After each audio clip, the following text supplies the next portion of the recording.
My name is Harlan Wilmer. I am 68 years old, and I live alone in a small house on Elm Street in Columbus, Nebraska. I worked as a railroad mechanic for 37 years until I retired 5 years ago. My wife, Evelyn, died 3 years ago, and since then, the house has seemed too big and quiet.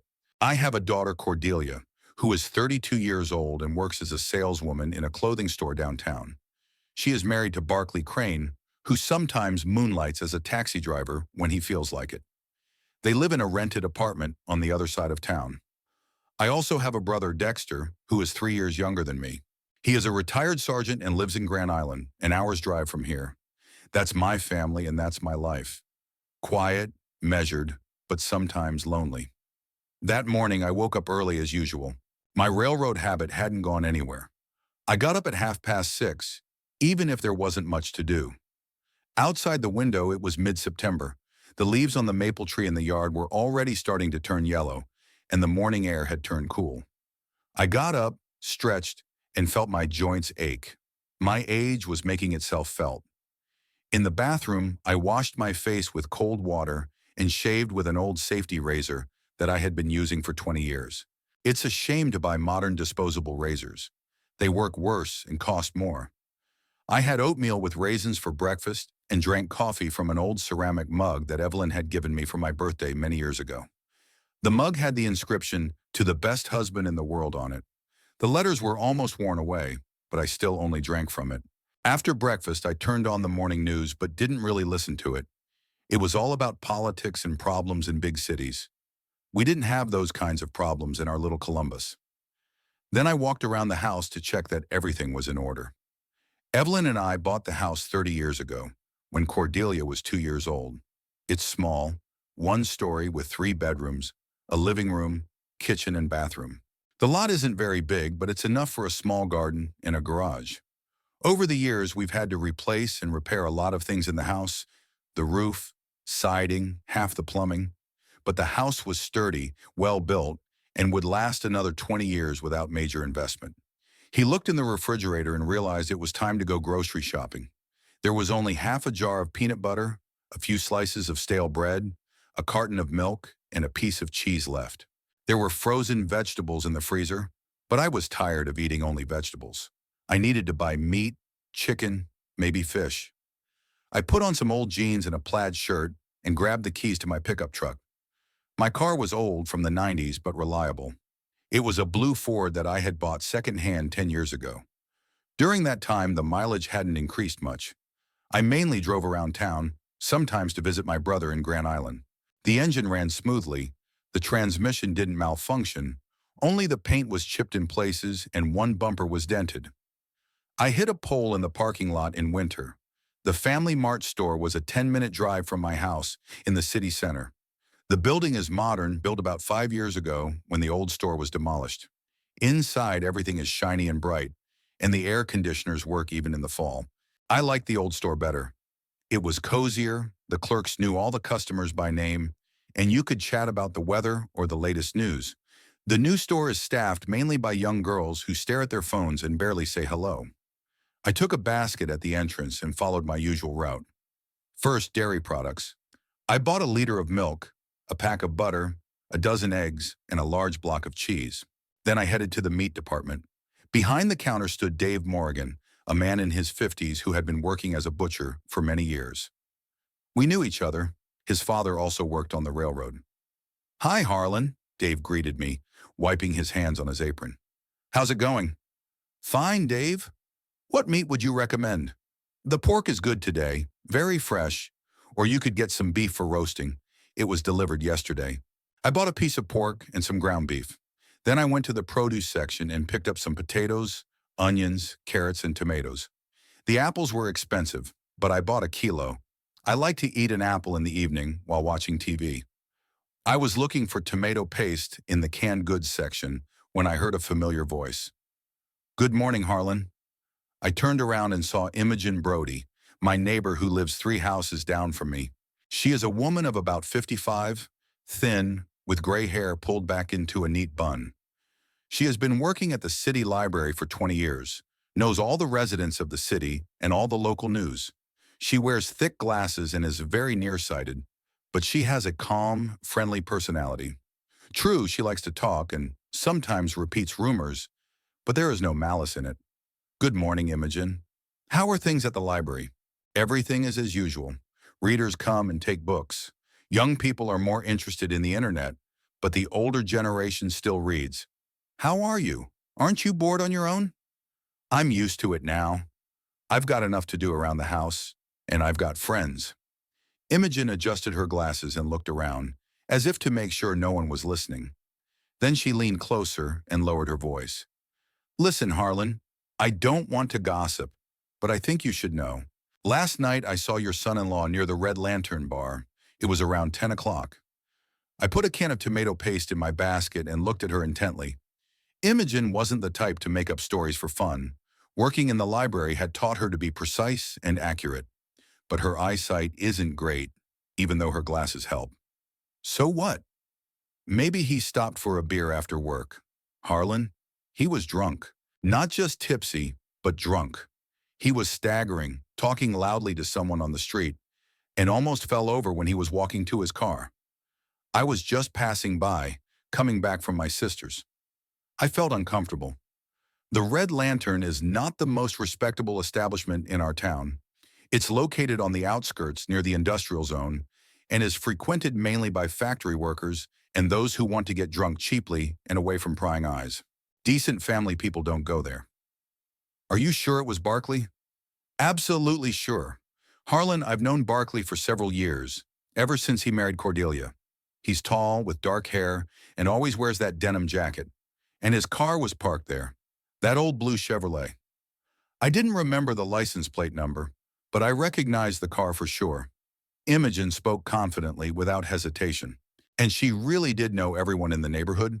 Working at the library and living in the same area for 20 years had done their job.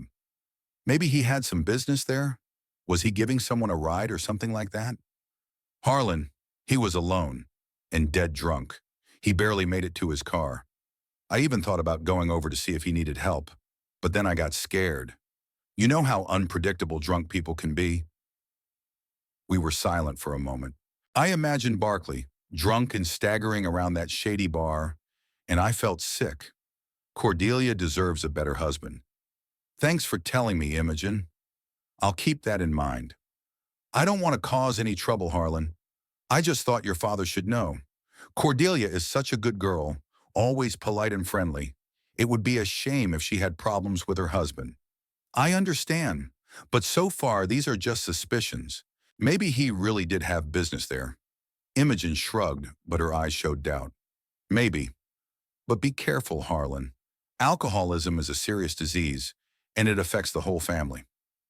We said goodbye and I finished my shopping, but I was in a bad mood. My thoughts kept returning to Imogen's words. On the way home, I caught myself thinking about Barkley and his possible alcohol problems several times. At home, I put the groceries away, putting everything in the refrigerator and freezer, but I couldn't relax. Imogen's words kept me from focusing on my household chores. Several times I went to the phone, wanting to call Cordelia, but I didn't know what to say. Accuse my husband of drinking based on the words of a neighbor? That would be wrong. But on the other hand, Imogen was not an enemy of our family. Moreover, she had always been kind to Cordelia, often asking about her affairs and taking an interest in her work. Why would she make up such stories? I decided to call my daughter after all, but cautiously, without revealing my suspicions. I dialed the number on the old landline in the kitchen. I also had a cell phone, but at home I preferred to use the regular one. Hello, Dad? Cordelia's voice sounded a little tired but friendly. Hi, sweetheart. How are you? How's work at the store? Everything's fine. Yesterday was Saturday. There were a lot of people. My feet are aching. But it's okay. I'm used to it now. What's up? You rarely call in the morning. I paused for a second, thinking about how best to start the conversation. Nothing special. Just missed you. Wanted to hear your voice. How's Barkley? Working? Working. He was driving late into the night, picking up passengers. He was very tired, came home and went straight to bed. Why, did something happen? I realized I needed to be more direct, but careful.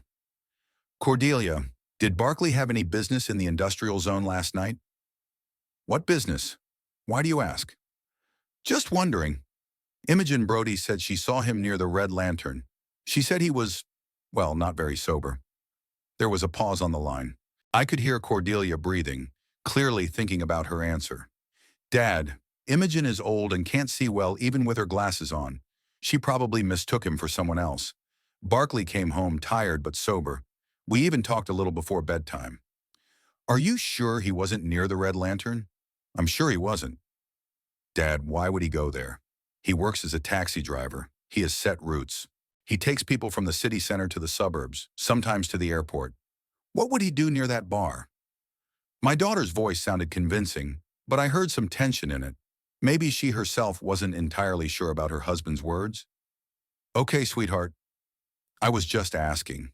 Maybe Imogen really did make a mistake. Of course she did. Dad, don't listen to the neighbors' gossip. Everything is fine between Barkley and me. He's a good husband. He works. He brings money home. He doesn't drink or fool around. What more could you want? You're right. Sorry for bothering you with such nonsense. It's okay. Just don't worry about nothing. You know how it is in small towns. People get bored and start making stuff up. We talked a little more about work, the weather, and plans for the weekend. Cordelia invited me to visit her the following weekend and said she would bake my favorite apple pie. I agreed and we said goodbye. After talking to my daughter, I felt a little better, but my doubts hadn't completely disappeared. Cordelia sounded convincing, but something in her voice was alarming. Maybe she was starting to suspect her husband herself, but didn't want to admit it. The rest of the day passed as usual. I read the newspaper and watched the news on TV. After lunch, I did some work in the garden, trimmed the bushes near the house, watered the tomatoes and peppers, and raked the fallen leaves from the path. Physical work always helped me think, and by evening I had come to the conclusion that it was too early to draw any conclusions. I needed more information. Around 5 o'clock in the evening, Alden Tucker, my best friend since school, called. We had been friends for over 50 years, went to school together, served in the Army together, albeit in different units. Then I went to work for the railroad, and he became a mailman. Alden was 2 years older than me and had just turned 70 this year, but he looked younger than his age. Harlan, are you going to the football game today? He asked, as always, without preamble. Our school team is playing the Shelby team. They say they've got some strong players. Alden was an avid fan of the local school team. He had been widowed 10 years ago and had no children, so we spent most of our free time together. We went to school football games, played checkers in his garage, and sometimes went fishing on the lake outside of town. In the winter, we watched hockey on TV and argued about which team was better. Of course I'll go. What time does the game start? At 7 in the evening. Shall we meet at the stadium at 6:30? Buy some popcorn, I'll bring a thermos of coffee and sandwiches, I agreed, and after dinner drove to the school stadium. There was still half an hour before the game started, but I didn't want to be late. The parking lot near the stadium was already half full. Pickups, cars, a few motorcycles. In our town, school football was one of the main entertainments in the fall. Alden was already waiting for me at the stadium entrance. He was wearing his favorite plaid jacket and a baseball cap with the local team's logo. He was holding a large thermos and a bag of food. Just like always, he said when I approached. Not a minute early, not a minute late. We bought tickets for $5 each and went to the stands. We chose seats in the middle, not too high and not too low. From here, we had a good view of the entire field and could hear the coach's commands. There was a large crowd of about 300 people, maybe more. Most of them were the players' parents, grandparents, and a few young couples. There was also a group of high school students who came to support their classmates. The atmosphere was festive, and everyone was looking forward to a good game. The teams took the field to the applause of the stands. Our guys looked confident, tall, strong guys, many of whom had been playing on the team for more than a year. The Shelby team also looked serious, with players of roughly the same level. The game started at 7 p.m. sharp. The first quarter passed without any touchdowns as the teams studied each other and the coaches tested different tactics. In the second quarter, our team scored the first touchdown after a beautiful combination, and the stands erupted with cheers. During the break between the second and third quarters, Alden and I bought hot coffee and popcorn. The evening was cool, but our jackets were enough. The Millers, Alden's neighbors, were sitting next to us. We said hello and talked a little about the game. "We've got a good team this year," Mr. Miller said. "Maybe they'll make it to the state championship." "Yeah, the quarterback is strong," Alden agreed, "and the defense is working well." At that moment, I decided to tell Alden about my conversation with Imogen. We stepped aside so no one could hear us. "Listen, Alden, I want to ask you about something. This morning, Imogen Brody told me a strange story." "What was it?" "She said she saw Barkley drunk near the Red Lantern last night. She said he could barely stand up." Alden frowned. He knew everyone in our neighborhood from working as a mailman for many years, and I always valued his opinion. "Imogen isn't the type to make up gossip," he said slowly. "She's a neat woman, attentive. If she says she saw it, then she saw it. But Cordelia says that Barkley worked late yesterday and came home sober. So either Imogen is mistaken, or Cordelia doesn't know the whole truth, or—" Alden didn't finish his sentence, but I understood what he meant. "Or Cordelia knows but doesn't want to admit it." "Exactly. Harlan, I don't know this Barkley very well, but I've seen him driving a taxi a few times. He doesn't work regularly, that's for sure. I mean, sometimes he does, sometimes he doesn't. And the Red Lantern is not a place for family men." We paused, watching the teams prepare for the third quarter. "What do you think I should do?" I asked. "Nothing yet. One incident isn't enough to draw conclusions. Maybe it really is just a coincidence. But if you hear anything else like that, then it's time to have a serious talk with your daughter. What if she doesn't want to listen? Then we'll have to take different action. But I hope it won't come to that." The third quarter began, and we returned to watching the game. The Shelby team tied the score with a touchdown early in the quarter. Then our team took the lead again, but our opponents didn't give up. By the end of the third quarter, the score was 7-7. The last quarter was the most intense. Both teams played with total commitment. The coaches shouted from the sidelines, and the stands cheered loudly. 5 minutes before the end, our team scored the decisive touchdown after intercepting a pass, and the stadium erupted in applause. The game ended with a score of 14-7 in our favor. Everyone was happy, the players hugged each other on the field, and the coach raised his arms in victory. Alden and I were also happy, clapping and cheering along with everyone else. After the game, people stayed for another half hour. Everyone discussed the best moments, praised the players, and made plans for the next games. Alden and I stood in the parking lot and talked to other fans, teachers from the school, parents of players, retirees like us. "It was a great game," said Tom Anderson, the father of one of the players. "My son intercepted 2 passes." "Yes, the boy plays well," I agreed. "A promising defender." We talked a little more about football. Then Alden suggested we go to Maisie's Diner for coffee and a slice of pie. But I declined. I wanted to go home to my chair and TV. It had been an eventful day, full of excitement, and I'm not getting any younger. "See you tomorrow then," said Alden. "Maybe we can go to the lake and go fishing? We'll see what the weather's like. If it doesn't rain, then why not?" At home, I made some tea with honey, turned on the evening news, and tried to relax in my favorite chair. But my thoughts kept returning to my conversation with Imogen and Alden's words. Could it be that Barkley really does have a drinking problem? And if so, what should I do about it? I always thought Cordelia could have found a better husband. Barkley is a nice guy, polite, not a bully, but he doesn't have any particular merits. He works as a taxi driver from time to time, has no ambitions, no plans for the future. They live in a rented apartment, don't have children yet, and can't save any money. My daughter is smart, beautiful, graduated from college, and could have a better life. But Cordelia loves him, and that's what matters, as I've always told myself. You can't buy love with money, and not everyone is lucky enough to find their soulmate. Evelyn and I were lucky. We lived together for almost 40 years and never had a serious argument. But that's not the case for everyone. As I went to bed, I decided to forget about the bar for now.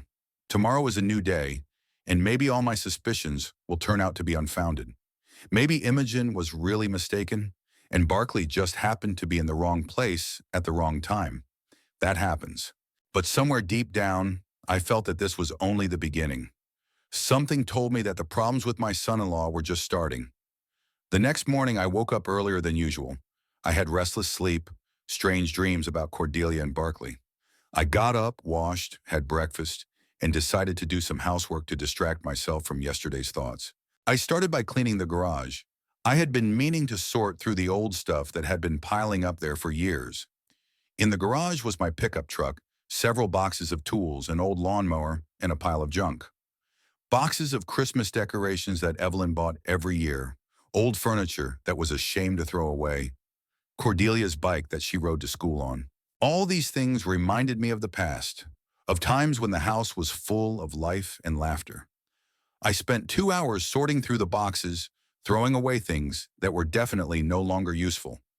I found old photos, Cordelia in kindergarten, our family on a picnic, Evelyn in her favorite blue dress. I leafed through the photos and thought about how quickly time passes and how much has changed. Around 11 in the morning, the phone rang. I wiped my hands on a rag and went into the house to answer it. Hello? Harlan, it's Dexter.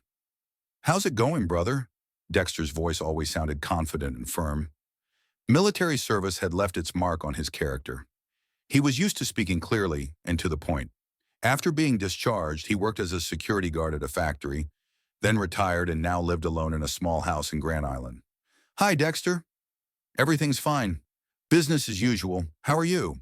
Yeah, everything's fine. Haven't seen you in a while. Thought I'd visit you over the weekend.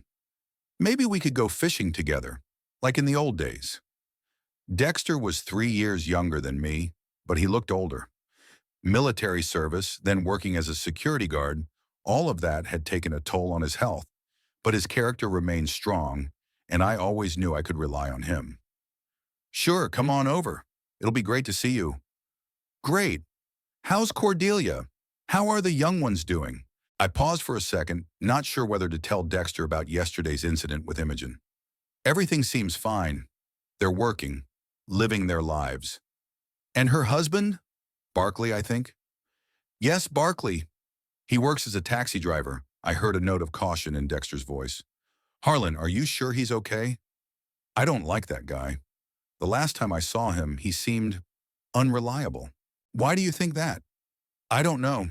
Intuition, I guess. His eyes dart around, his hands shake. And anyway, what kind of man works from time to time? A normal man should have a steady job. A plan for the future. I thought about Imogen's words and decided to tell my brother after all. Dexter, can you come over today? I want to talk to you about something. What's wrong? Nothing, probably nothing. But I'll tell you when I see you. Okay, I'll leave in an hour. I'll be at your place by lunchtime. After talking to Dexter, I felt calmer somehow. My brother always had a good understanding of people, and I valued his opinion. If Barkley really had problems, Dexter would help me figure out what to do. I made dinner, fried pork with potatoes and made a tomato salad. Dexter liked simple, hearty food. When we were young, we often cooked together when our parents went to visit relatives and left us at home. At 12:30, I heard the sound of an engine in the yard. I looked out the window and saw Dexter's old black pickup truck. My brother got out of the car, straightened up, and walked toward the house. He was wearing jeans and a plaid shirt with a baseball cap on his head. He looked the same as always, fit and military-like. Hi, Harlan, he said, climbing the porch steps. Hi, brother. Come on in. Lunch is ready. We hugged, as we always did when we met. Dexter was the only close relative I had left. My parents had died many years ago, and I had no other brothers or sisters. Over lunch, we talked about all sorts of things. The weather, the news, fishing. Dexter told me he had bought some new tackle and wanted to try fishing at a new spot that had been recommended to him. I told him about yesterday's football game. After lunch, we sat on the porch with coffee, and I told Dexter about my conversation with Imogen. So you saw him drunk near the Red Lantern? Dexter asked, frowning. Yes, and Cordelia says he was working and came home sober. I see. What do you think? I don't know. Imogen isn't a liar, but she could be wrong. And Cordelia is defending her husband, which is natural. Dexter paused, looking out at the street. Harlan, I'll be honest with you. I didn't like this Barkley guy from the start. When Cordelia brought him over to meet us, I knew right away he wasn't our kind of person. Why? He has this uncertain look in his eyes. And his hands shake, did you notice? Plus, he's always lying about little things. He exaggerates his work achievements and talks about unrealistic plans. I recalled several encounters with Barkley, and realized that Dexter was right. My son-in-law did often embellish his achievements and make unrealistic plans. But Cordelia loves him. Love is good, but it shouldn't be blind. If the guy has a drinking problem, it's serious. And sooner or later, it will affect my daughter. At that moment, an old blue car drove into the yard and stopped near the house. I recognized Barclay's Chevrolet. "Speak of the devil," Dexter muttered. Cordelia and Barclay got out of the car. Both had grim expressions on their faces and were carrying bags and packages. Cordelia looked upset, and Barclay looked sullen and angry. "Dad," Cordelia said as she climbed the porch steps, "can we talk?" "Of course, sweetheart. Come on in." "Hi, Barclay." Barclay nodded in response but said nothing. He looked unkempt, stubble on his face, wrinkled clothes, red eyes, and he smelled bad, a mixture of sweat, tobacco, and something else. We went into the house and sat down in the living room. Cordelia looked as if she were about to cry.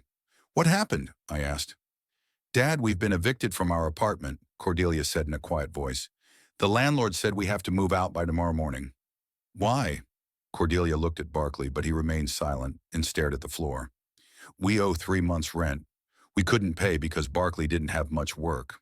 I looked at my son-in-law, but he still avoided my gaze. "Have you found a new place to live?" "Not yet.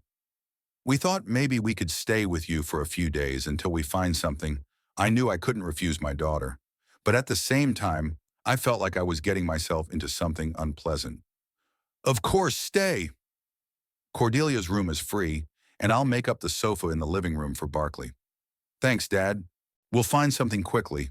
We won't be a bother for long." Barclay finally looked up and looked at me. "Thanks," he said briefly. His voice was hoarse and unpleasant. Dexter had been silent all this time, but I could see that he was watching Barclay closely. It was a military habit, to study people, to understand their intentions. "Okay, let's bring in your things," I said. "We'll help you get settled in." We took several bags and boxes out of the car. There weren't many things, but they all looked cheap and worn. Cordelia took her things to the old room, and I put Barclay's bags in the living room. In the evening, Dexter left for home, promising to come back in a few days. "Keep a close eye on them," he said to me as he left, "and if anything's wrong, call me right away." After dinner, Cordelia went to bed, tired from the move. Barclay sat down in the kitchen and took a bottle of cheap whiskey out of his bag. "Do you mind if I have a drink?" he asked. "It's been a tough day." I couldn't forbid a grown man from drinking in my house, even though I didn't approve of it. "It's up to you," I replied. Barclay poured himself half a glass of whiskey and drank it in one gulp. Then he poured another. "Harlan, don't think badly of us," he said. "We've just had a bit of bad luck. There's not much work, and we're out of money. It happens. I understand. The main thing is that you get back on your feet. We will. We definitely will.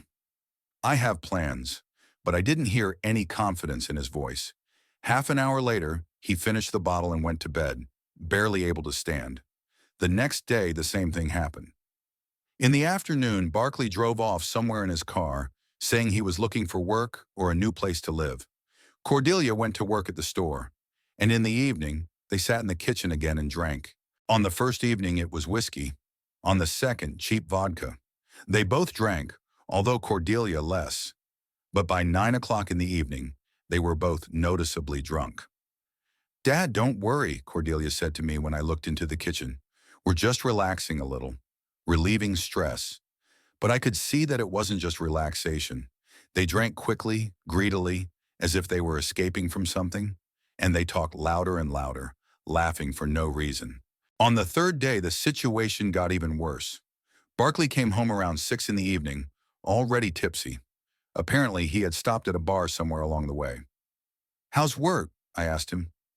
"Everything's fine," he replied, but his speech was already slurred. "I'll definitely get a job tomorrow." They promised, but I didn't believe a word he said. In the evening, they were drinking in the kitchen again, and their voices were getting louder and louder. I was sitting in the living room watching TV, but I couldn't concentrate on the program. I could hear their drunken conversations, laughter, and sometimes swearing. Around 10 o'clock in the evening, the phone rang. It was my neighbor, Imogen. "Harlan, sorry to call so late," she said, "but is something going on over there?" The music is loud and I can hear voices. I realized that the neighbors were starting to complain, and that was bad. I'm sorry, Imogen. My daughter and her husband are visiting. I'll ask them to keep it down. Okay, I have to get up early for work tomorrow, and I want to get some sleep. I went to the kitchen and asked Cordelia and Barkley to keep it down. Sure, Dad, Cordelia said. We didn't mean to disturb you. But half an hour later, the noise started again. They turned on the radio and started dancing in the kitchen, laughing loudly and singing something. I went to bed with a heavy heart. I realized that the situation was getting out of control, but I didn't know what to do.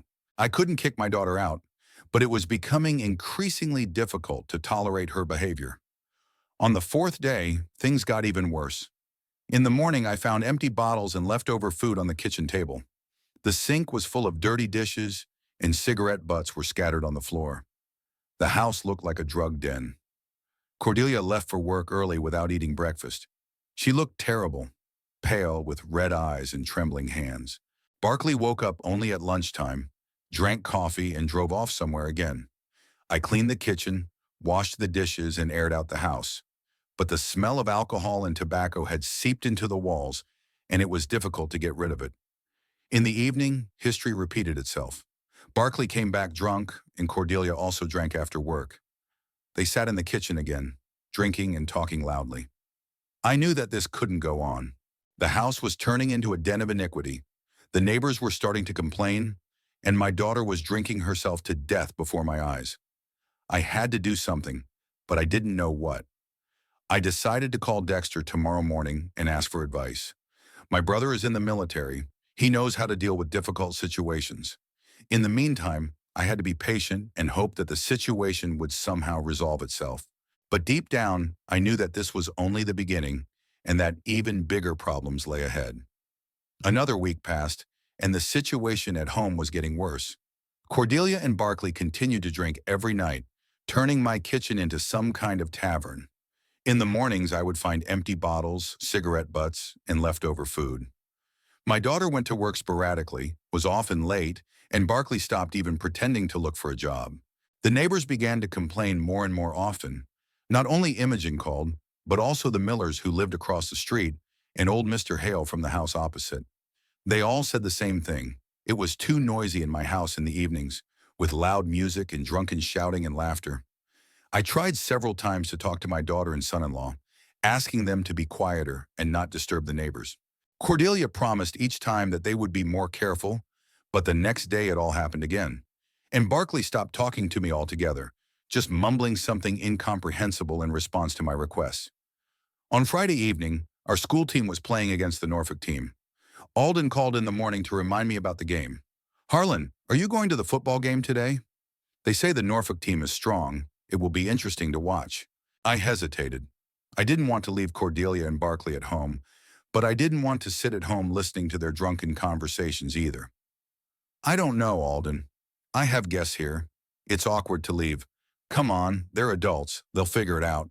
And the game promises to be interesting. In the end, I decided to go. I wasn't doing any good at home anyway, and a little distraction wouldn't hurt. Before leaving, I glanced into the kitchen, where Cordelia and Barkley were already sitting with a bottle of vodka. I'm going to the football game, and I said. I'll be back around 10. Okay, Dad, Cordelia replied without looking up. We'll sit here and not bother anyone. But I could see that they had already had quite a bit to drink, even though it was only 7 in the evening. Barkley could barely sit on his chair, swaying from side to side. Maybe you shouldn't drink anymore. I tried. Dad, we're adults, Cordelia snapped. Don't tell us what to do. Her tone was so sharp that I was taken aback. My daughter had never spoken to me like that before. Okay, I said. Just keep it down. The neighbors are complaining. Barkley raised his head and looked at me with cloudy eyes. Let the neighbors mind their own business, he muttered. It's none of their business what we do. I realized it was useless to argue and left for the stadium with a heavy heart. The game was really interesting. The teams were evenly matched, and the score changed several times. In the end, our team won by a narrow margin, 21-17. Alden was thrilled, and we discussed the best moments of the game at length. After the game, as usual, we went to Maisie's snack bar for coffee. There we met a few more acquaintances and talked about the game and the team's plans for the season. Time flew by, and I didn't get home until around 10:30. As I was approaching the house, I realized that something was wrong. There were several unfamiliar cars in the yard, an old red Honda, a beat-up black pickup truck, and some other wreck with one bumper missing. Loud music was coming from the house, and I could hear drunken voices and laughter. I parked and walked to the house. Empty beer cans, cigarette butts, and some trash were scattered on the porch. The front door was wide open, even though it was a cool evening. When I entered the house, I saw a scene that made my eyes darken. There were 8 or 10 people I didn't know sitting in the living room and kitchen. They were all drunk as skunks. There were bottles of vodka, whiskey, and beer on the table. The floor was littered with cigarette butts, empty cans, and food scraps. Cordelia was sitting on the sofa, hugging some unfamiliar woman, both of them giggling and humming something. Barkley stood in the middle of the room with a bottle in his hand, telling a story and gesturing wildly. The other guests were sprawled out on chairs and on the floor. The music was so loud that they didn't notice me right away. Only when I turned off the player did everyone turn in my direction. "Oh, look, Daddy's here," Barkley yelled and laughed. "Harlan, meet my friends." He pointed to the group, and everyone laughed as if he had said something very funny. "What's going on here?" I asked, trying to sound calm. "A party, Dad," Cordelia said, hiccuping. "We invited some friends." "Meet them." The friends looked the part. Men in their 30s and 40s, unshaven, in dirty clothes. The women were younger but just as unkempt. They were all clearly from local bars and dive joints. "Cordelia, I need to talk to you," I said. "Later, Dad." "We have guests." One of the men, a burly guy with tattoos on his arms, got up from his chair and approached me. "Are you the owner of this house?" he asked, staggering. "Yes." "Then don't disturb people's rest." "Go to your room." I was struck by this guy's audacity. In my own house, some drunk bum was telling me what to do. "This is my house," I said firmly, "and I demand that you all leave immediately." The guy with the tattoos laughed. "Did you hear that, guys? The old man is kicking us out."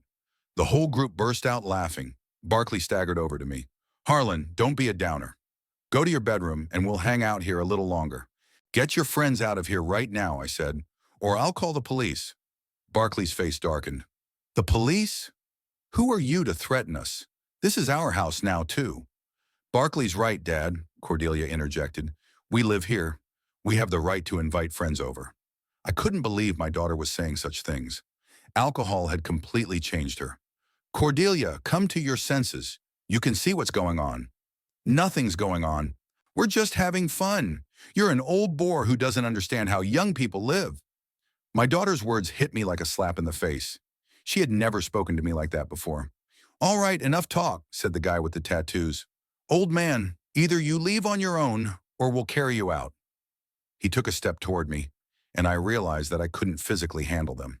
This guy was twice as young and twice as strong as me. "Okay," I said, "but I'm still calling the police." "Go ahead," Barkley laughed. "Just don't forget to tell them that your daughter doesn't listen to you." I went to my bedroom, but I wasn't going to give up. I locked the door and sat by the window, thinking about what to do. Call the police? But what would I tell them? That my daughter had brought friends home? The music blared at full volume again. I could hear drunken shouts, laughter, and the sound of breaking glass. One of the guests must have broken something in the kitchen. Around midnight, the doorbell rang. I heard someone from the group go to answer it. "Good evening," Imogen's familiar voice rang out. "Can I speak to the owner of the house?" "Who's asking?" a man's voice replied rudely. "I'm a neighbor. I need to talk to Mr. Wilmer. The old man is sleeping. Don't disturb him, but you're being very loud. It's late. People can't sleep." I wanted to go out and talk to Imogen, but the door was locked from the outside. Apparently, someone from the group had turned the key when I went to the bedroom. "Listen, lady," I heard Barkley's voice. "Go home and mind your own business." "I demand that you turn it down immediately," Imogen said more firmly, "or I'll call the police." "Oh, she'll call the police," someone in the group yelled. "Guys, the lady wants to turn us into the police." I heard drunken voices, noise, and the sound of a struggle. Imogen was shouting something, asking them to let her go. "Don't touch me! Let me go! Help!" I rushed to the door, trying to open it, but it wouldn't budge. Someone had definitely locked me out. "Hey!" I yelled, banging on the door. "Leave my neighbor alone!" But no one heard me. The music was blaring. The group was making noise, and Imogen's screams were getting weaker. A few minutes later, I heard the door slam and footsteps in the yard. I looked out the window and saw several people from the group dragging Imogen to the garage. The poor woman tried to resist, but the odds were stacked against her. "No, let me go home," she screamed. But the drunken group just laughed. They opened the garage door, pushed Imogen inside, and locked her in. "You'll stay here until you wise up," Barkley yelled. "You'll learn not to stick your nose in other people's business." I was furious. How dare they treat an elderly woman like that? I tried to break the bedroom window to get out, but the frame was old and sturdy, and I didn't have anything heavy at hand. The group returned to the house and continued drinking. The music blared again, and drunken songs could be heard. From the garage came the muffled cries of Imogen, begging to be let out. Around 1 o'clock in the morning, the noise in the house grew even louder. Someone suggested going for a drive, and everyone liked the idea. "Let's have a race," Barkley yelled. "Right down the street." "Great idea," someone agreed. "Whoever gets to the intersection first." I heard car doors slamming and engines starting. I looked out the window and saw a nightmare. 4 cars were lined up on the road. Drunk idiots were sitting behind the wheel, ready to race right down a residential street. "On your marks. Get set. Go!" someone yelled. The cars took off with a screech of tires. An old Honda immediately pulled ahead, followed by a black pickup truck, then the rest. They raced down the narrow street at breakneck speed, not thinking about the possibility of hitting someone or crashing into a house. On a turn, the Honda lost control. The car skidded, flew off the road, and crashed into Mr. Hale's fence at full speed. There was a crash of breaking boards and the sound of broken glass. The other cars also braked, but it was too late. The pickup truck drove into the flower bed opposite.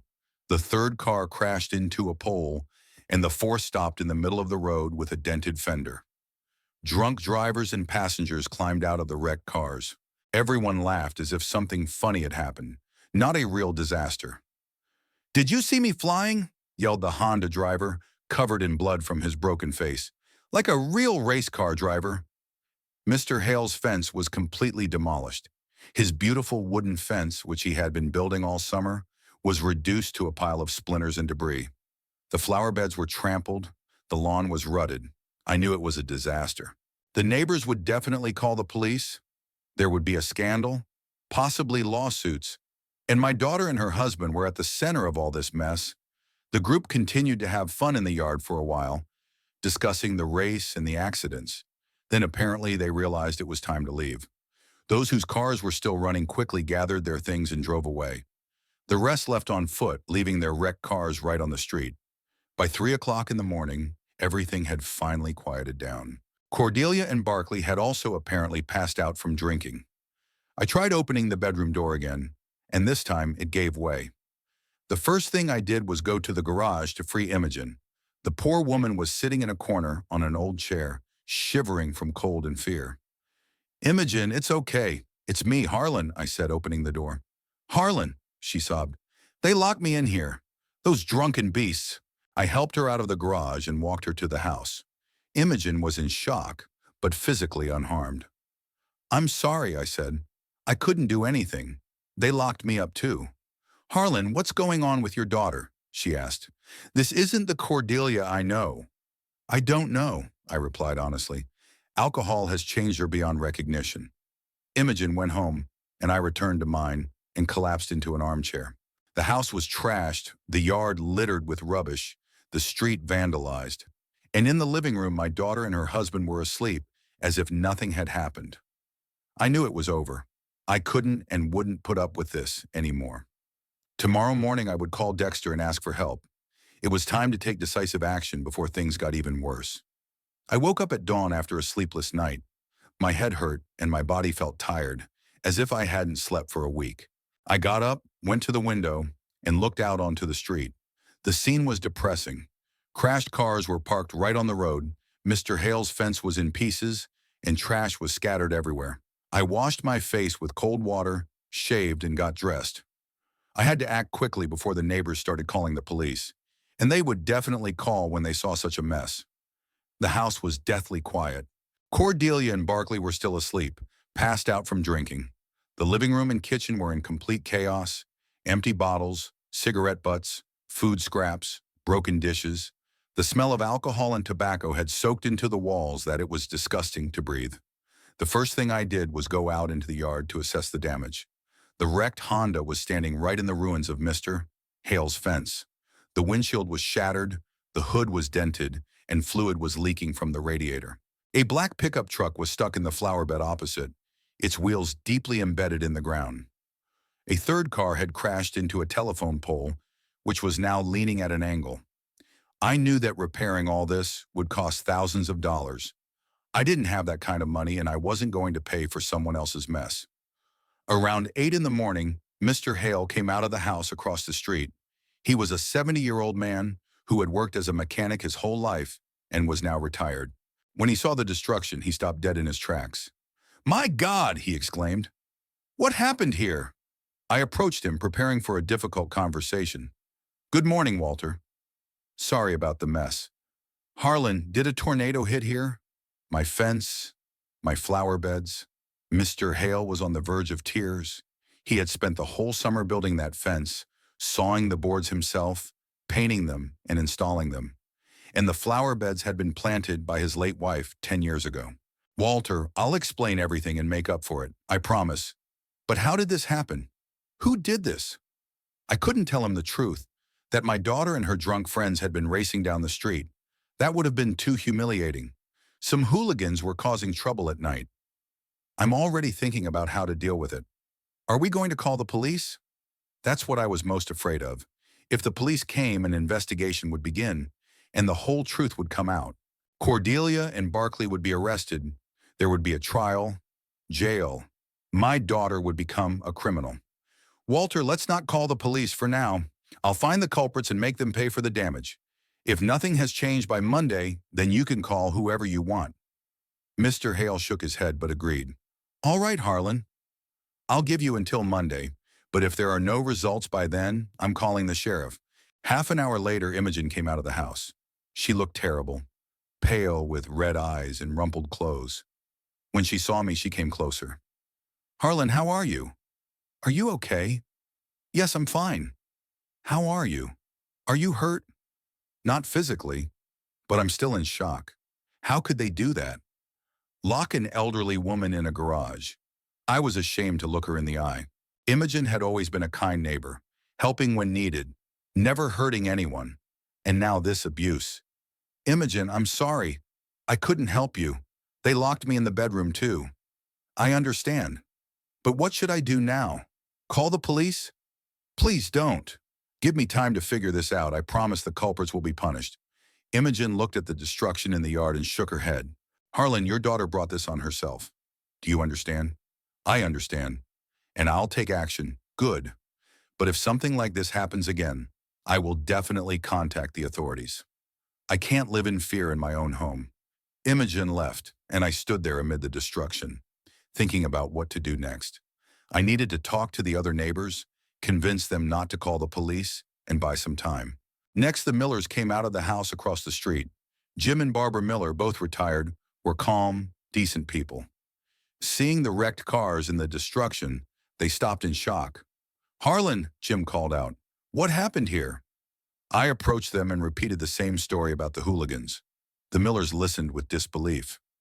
"Hooligans?" Barbara asked. "Where did they come from?" "This is a quiet neighborhood, probably from downtown. You know how young people like to cause trouble." "Did you see them?" Jim asked. "No, I was asleep. I woke up in the morning and saw all this mess." Jim went to inspect the wrecked cars, and Barbara leaned toward me and lowered her voice. "Harlan, could this have something to do with your guests? You had a very loud party last night." I realized that the neighbors weren't stupid and had guessed the connection between last night's drinking and the nighttime destruction. "Barbara, I give you my word that everything will be settled by Monday. Those responsible will pay for the damage and won't bother anyone else. And if they don't, then you can go to the police yourself." I won't object. Barbara looked me intently in the eyes and nodded. "Okay, we'll wait until Monday." By 10 in the morning, I had visited all the neighbors on the street and reached an agreement with each of them. Everyone agreed to wait until Monday, but warned that this was their last chance. If the situation didn't change by then, they would collectively go to the sheriff. When I got home, I saw that Cordelia was already awake and sitting in the kitchen with a cup of coffee. She looked terrible, pale, with bags under her eyes, her hands shaking. She had a bad hangover. "Good morning, Dad," she said hoarsely. "Good?" After what happened here? Cordelia looked around as if noticing the mess in the kitchen for the first time. "What's the big deal?" "It was just a party." "A party?" "Cordelia, your friends locked the neighbor in the garage. They raced down the street. They broke someone's fence." "I don't remember that," she muttered. "You're probably exaggerating." I couldn't believe my daughter was saying such things. Either she really didn't remember anything because she was drunk, or she was pretending. "Cordelia, go out into the yard and look at the street. Look at the mess your friends made." She reluctantly got up and went out onto the porch. Seeing the wrecked cars and the ruins of the fence, even in her state, she understood the scale of the disaster. "Oh my God," she whispered. "Is it really that bad?" "It's a disaster, Cordelia. The neighbors want to call the police. I had a hard time convincing them to wait until Monday." My daughter returned to the kitchen and sank into a chair. For the first time in weeks, I saw something resembling regret in her eyes. "Dad, I didn't want it to turn out this way." "But it did. And now we have to do something about it." At that moment, Barkley came out of the living room. He looked even worse than Cordelia. His eyes were red, his face was swollen, and his movements were unsteady. He reeked of alcohol and sweat. "What's all the shouting about so early in the morning?" he muttered, plopping down on a chair. "Your friends trashed the whole street," I said. "Now the neighbors are demanding compensation for the damage." Barkley shrugged. "Not our problem. Let them sort it out themselves." His dismissive attitude finally pushed me over the edge. "How is it not your problem? You brought these animals here." "Hey, watch your language," Barkley snapped. "They were normal people, just a little drunk." "Normal people don't lock elderly women in garages. Maybe the old woman asked for it?" She was minding her own business. I barely restrained myself from hitting him. How could he say that about Imogen, who was just asking for some quiet? I spent the whole day trying to tidy up the house. I cleaned up the trash, washed the dishes, and threw away empty bottles. Cordelia helped a little, but Barkley didn't participate in the cleaning at all. He lay on the couch all day, occasionally getting up to get a beer. By evening, the house was more or less tidy, but the smell of alcohol and tobacco still hung in the air, and the wrecked cars were still in the yard. I didn't know what to do with them. After dinner, I decided it was time to put an end to this story. My daughter and son-in-law had to leave my house. Immediately. "Cordelia, Barkley, we need to have a serious talk," I said as I walked into the living room. They were sitting on the couch in front of the TV. Barkley was holding a can of beer in his hand, apparently nursing a hangover. "What do we need to talk about?" Cordelia asked. "About the fact that it's time for you to move out." There was a moment of silence. Cordelia looked at me in surprise, and Barkley didn't even look up. "Dad, what are you talking about?" "We're just staying here temporarily until we find a place." "Cordelia, look what my house has become over the past few weeks. Daily drinking, rowdy behavior, and now yesterday's disgrace. But yesterday was an exception. It won't happen again. It won't because you're leaving here. Tomorrow." Barkley finally looked up and looked at me. "What if we don't want to?" The question sounded defiant, almost threatening. "What do you mean you don't want to?" "This is my house. I realized they weren't going to leave voluntarily. You are my guests, and I have the right to ask you to leave." Barkley got up from the sofa and took a step toward me. His movements were aggressive. "Listen, old man. My wife and I are staying here until we decide to leave, and no one will kick us out. This is my house, and I decide who lives here." "Your house?" Barkley laughed. "What do you think will happen if something happens to you?" "The house will go to Cordelia, and that means it will go to me too." The threat was clear, and I felt uneasy. This guy was capable of anything, especially when he was drunk. "Are you threatening me?" "I'm just explaining how things stand. We're staying here, and if you don't want any trouble, you'd better not interfere with how we want to live." Cordelia stood up and walked over to her husband. "Barkley's right, Dad. We're not going anywhere. This is our home now, too." I couldn't believe that my daughter was supporting her husband in such threats. "Cordelia, come to your senses. Do you hear what you're saying? I'm telling the truth." I'm tired of living in rented apartments, moving from place to place. Here we have a roof over our heads. But this is my house. I've lived here for 30 years. And you will continue to live here if you behave sensibly, said Barkley. And if not, he didn't finish the sentence, but the meaning was clear. If not, what? Barkley came up close to me. He was a head taller and much stronger. If not, you might have an accident. Old people often fall, hit their heads, break bones. Especially when they drink a lot. I don't drink. Not yet.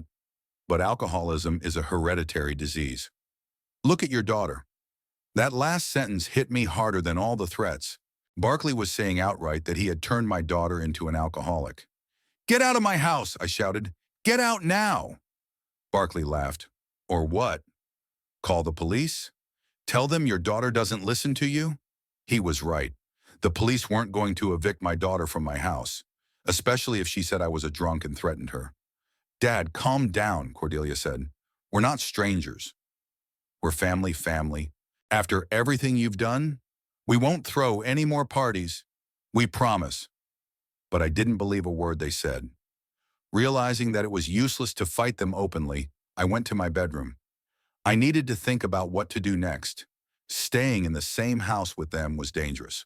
Barkley was clearly ready to use force, and Cordelia supported him. Around 10 o'clock in the evening, I decided to call Dexter. My brother needed to know about the situation. Maybe he could advise me on what to do next. I dialed Dexter's home phone number. Hello, a familiar voice answered. Dexter, it's Harlan. Can you talk? Sure, what's going on? You sound strange. Dexter, I need your help. Serious help. What happened? I told my brother the whole story from the beginning.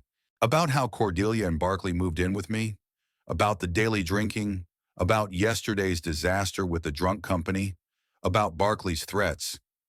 Dexter listened silently, only occasionally asking clarifying questions. When I finished my story, my brother was silent for a few seconds. Harlan, this is a serious situation. This Barkley is dangerous. I understand, but what can I do? They don't want to leave voluntarily, and no one can force them out. By law, a daughter has the right to live in her father's house. So I'm just supposed to put up with their antics? No, there's another way. What is it? Dexter paused, thinking about his answer. Are they going anywhere tomorrow? Cordelia's going to work, and I don't know where Barkley's going. They usually leave in the morning and come back in the evening. Great. So I'll come over tomorrow afternoon. You and I are going to do something, what exactly? We'll change the locks on the house. While they're gone, the idea seemed risky to me. What if they come back and can't get in? Then they'll realize the game is over. Either they'll leave on their own, or they'll call the police. But the police rarely get involved in family disputes like this. What if Barkley tries to force his way into the house? Then we'll defend ourselves. I have a gun, and I have a license for it too. The thought that it might come to using a gun scared me. But living under the threat of a drunk psychopath was also impossible. Dexter, what if something goes wrong? Harlan, you're my brother. No one will intimidate you in your own home. If necessary, we'll see it through to the end. Dexter's voice had the same determination I remembered from childhood. When he made a decision, he saw it through to the end, no matter what. Okay, I'll be waiting for you tomorrow. I'll be there for dinner. And Harlan, don't say a word to them until tomorrow. Let them think you've given in. After talking to Dexter, I felt a little better. My brother wouldn't abandon me in my time of need. He would help me deal with the situation. Maybe tomorrow it would all be over, and I would be able to live peacefully in my own home again. But deep down, I knew it wouldn't be easy. Barkley wasn't the type to give up without a fight, and I didn't even want to imagine what he might do when he realized he was being kicked out. I woke up in the morning with a heavy feeling in my chest. Today, everything would be decided. Either Cordelia and Barkley would leave on their own, or they would have to be kicked out by force. I slept poorly, listening to the sounds coming from the living room all night, afraid that Barkley might burst into my bedroom. I got up at 6:30, washed my face, and quietly went to the kitchen. Cordelia and Barkley were still asleep.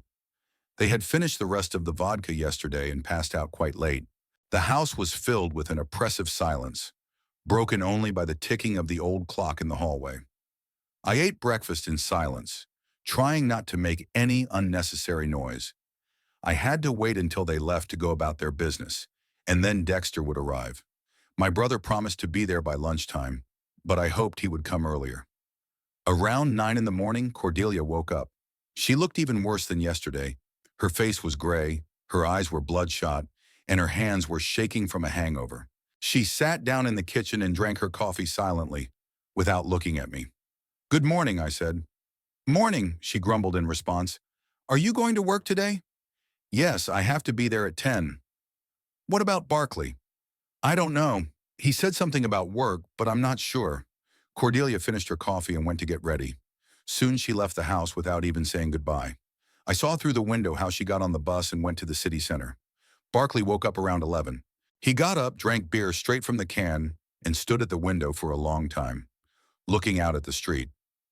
Then he came over to me. "Old man, I need money," he said without preamble. "What for?"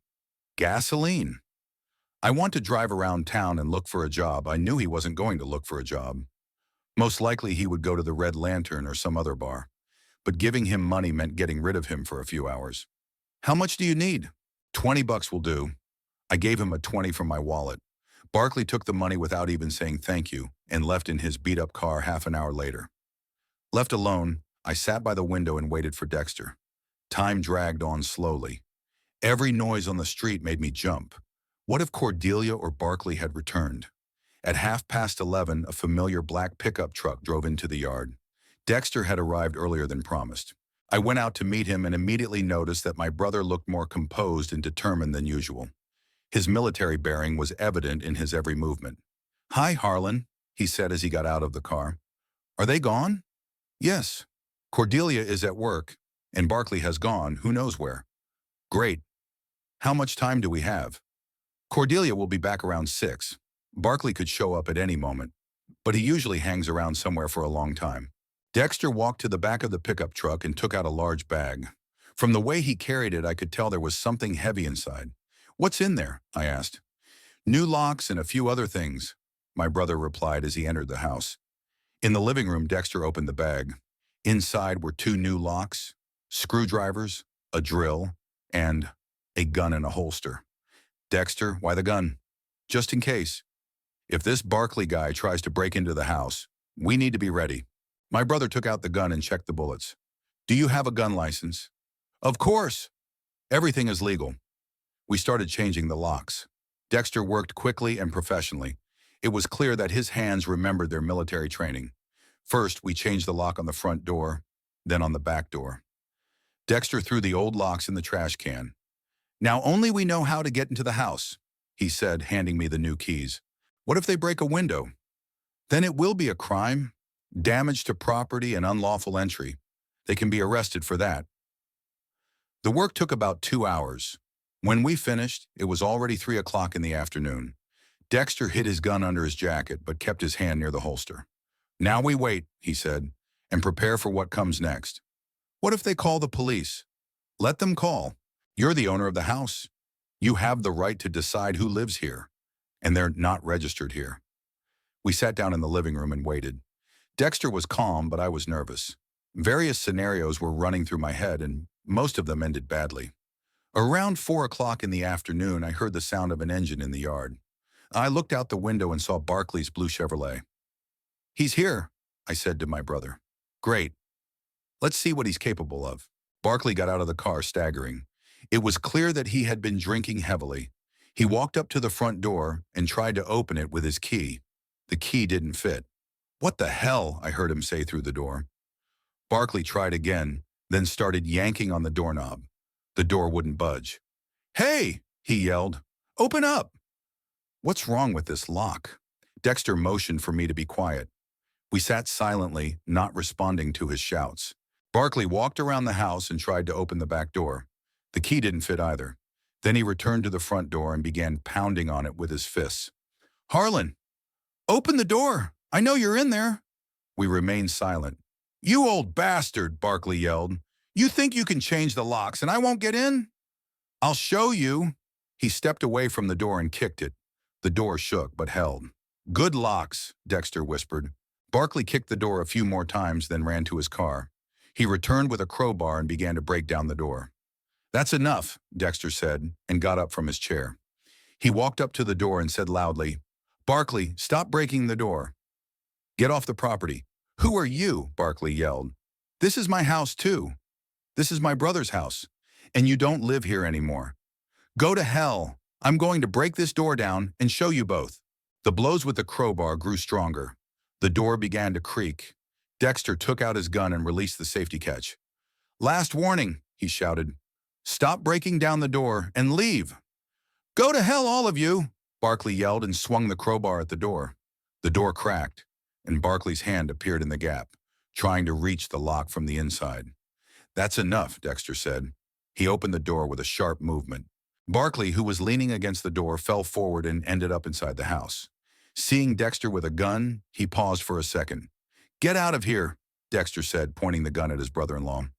"Or what?" "Are you going to shoot me?" Barkley laughed. "You wouldn't dare." He swung the tire iron, aiming at Dexter. His brother took a step back. "Last time I'm telling you, get out." "Fuck you," Barkley yelled and lunged at Dexter with the tire iron. A shot rang out. Barkley screamed and fell to the floor, clutching his leg. Blood flowed from the wound. "You shot me," he yelled. "You shot me, you son of a bitch." "I warned you," Dexter said calmly, without lowering his gun. At that moment, Cordelia ran up to the house. She must have heard the shot and the screams. Seeing her bloodied husband on the floor, she rushed to him. "Barkley, what happened? Who shot you?" "Your father," Barkley shouted. "He hired a hitman."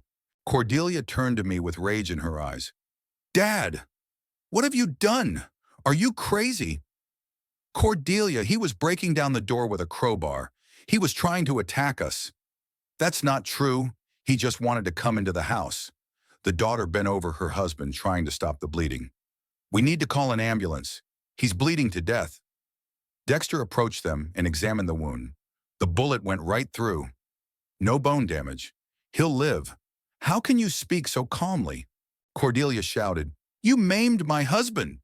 "Your husband attacked us with a weapon. It was self-defense."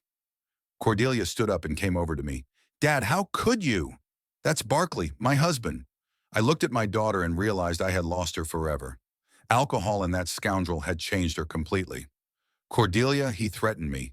He said something bad might happen to me. He was just nervous. Everyone gets nervous when they're kicked out of their home." "Out of my home. The one he turned into a den. It was our home too." I couldn't take it anymore. Too much pain had built up over the past few weeks. Humiliation, threats, destruction, and now accusations of something I wasn't guilty of. I swung my arm and slapped Cordelia, a sharp, hard slap that sent her flying to the side. "Enough!" I shouted. "Enough of these lies! Enough of defending this scoundrel!" Cordelia stood there holding her cheek, looking at me in horror. "You hit me," she whispered, "and I'll hit you again if you don't stop talking nonsense. That bastard turned you into an alcoholic. He turned my house into a den of iniquity, and you're still defending him. He's my husband. He's a criminal, and you're a criminal too for living with him." Barkley continued to moan on the floor, but the bleeding had slowed. Dexter took out his phone and called an ambulance. "The ambulance will be here in 10 minutes, he said. Cordelia sat down next to her husband again. "Hang in there, dear. The doctors will be here soon." Barkley looked at me with angry eyes. "You think this is over? I'm going to sue you for attempted murder." "Go ahead," Dexter replied calmly. "Explain to the judge why you broke someone else's door with a crowbar." 10 minutes later, the ambulance arrived. The doctors examined the wound, applied a bandage, and loaded Barkley onto a stretcher. Cordelia wanted to go with him to the hospital. "Wait," I said to her. "I have something to say." My daughter stopped and turned to me. "Cordelia, you have to choose between me and him. If you go with him, don't ever come back here again." "What are you saying?" "What I think. Either you stay here and get treatment for your alcoholism, or you leave with him forever." Cordelia looked at her husband, who was being loaded into the car, then at me. "I can't leave him. He's injured." "Then you've made your choice." "Dad." "No, Dad. You're no longer my daughter. Get out of my house and never come back." Tears streamed down Cordelia's cheeks. You can't do this. I'm your daughter. My daughter died when she drank herself to death and started defending that scumbag. Cordelia sobbed and ran to the ambulance. The doctors allowed her to sit next to her husband, and the car drove away. I stood on the porch and watched my daughter drive away, perhaps forever.